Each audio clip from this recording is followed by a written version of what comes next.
കേന്ദ്ര വിദ്യാഭ്യാസ മന്ത്രി ധർമ്മേന്ദ്ര പ്രധാൻ രാജി ആവശ്യപ്പെട്ട് സമരത്തിനൊരുങ്ങി സമൂഹ മാധ്യമത്തിലെ കൂട്ടായ്മയായ കോക്രോച്ച് ജനതാ പാർട്ടി. ഇതിനായി CJP സ്ഥാപകൻ അഭിജിത് ദീപ് കെ വിദേശത്ത് നിന്ന് ഡൽഹിയിലെത്തും. സോഷ്യൽ മീഡിയയിൽ തരംഗമായി മാറിയ വെർച്വൽ രാഷ്ട്രീയ കൂട്ടായ്മയായ കോക്രോച്ച് ജനതാ പാർട്ടി ജൂൺ 6-ന് ഡൽഹി ജന്തർ മന്ദറിൽ പ്രതിഷേധ പ്രകടനം സംഘടിപ്പിക്കുന്നു.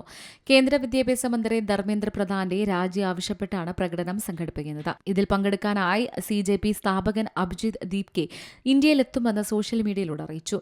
NEET, CBSE, CUET, SSC, GD എന്നിവയിലെ ക്രമക്കേടുകളുടെ ഫലമായി 1 കോടിയിലധികം വിദ്യാർത്ഥികളുടെ ഭാവി അപകടത്തിലാണ്. ചിലർക്ക് ജീവൻ വരെ നഷ്ടമായി. എന്നിട്ടും ആരും ഉത്തരവാദിത്തം ഏറ്റെടുക്കുന്നില്ല. അതിപ്പോൾ അവസാനിക്കുകയാണ്. രാജി ആവശ്യപ്പെട്ട് 8 ലക്ഷത്തിലധികം പേർ ഒപ്പിട്ടിട്ടും മന്ത്രി രാജിക്ക് തയ്യാറാകുന്നില്ല. സോഷ്യൽ മീഡിയ പ്രതിഷേധത്തെ സമാധാനപരമായ പ്രകടനമാക്കി മാറ്റാൻ സമയമായിരിക്കുന്നു. വിമാനത്താവളത്തിൽ നിന്ന് അഭിജിത്തിനൊപ്പം എല്ലാവരും ചേർന്ന് പാർലമെന്ററി സ്ട്രീറ്റ് പോലീസ് സ്റ്റേഷനിലെത്തി ജന്തർ മന്ദറിൽ സമാധാനപരമായ പ്രകടനം നടത്തുന്നതിന് അനുമതി തേടും. സമാധാനപരമായ ശബ്ദമുയർത്താനുള്ള അവകാശം നമുക്ക് ഭരണഘടന നൽകുന്നുണ്ട്. അതാണ് നമ്മൾ ചെയ്യാൻ പോകുന്നത്. ഈ പ്രകടനം നമ്മുടേതാണ് എന്ന കുറിപ്പോടെയാണ് അഭിജിത്ത് വീഡിയോ പങ്കുവച്ചിരിക്കുന്നത്. News desk Malayalam news. ഏറ്റവും പുതിയ വാർത്തകളും വിശേഷങ്ങളും വിരൽ തുമ്പിലറിയാൻ മലയാളം ന്യൂസ് എല്ലാ ഡിജിറ്റൽ പ്ലാറ്റ്ഫോമുകളിലും ലഭ്യം.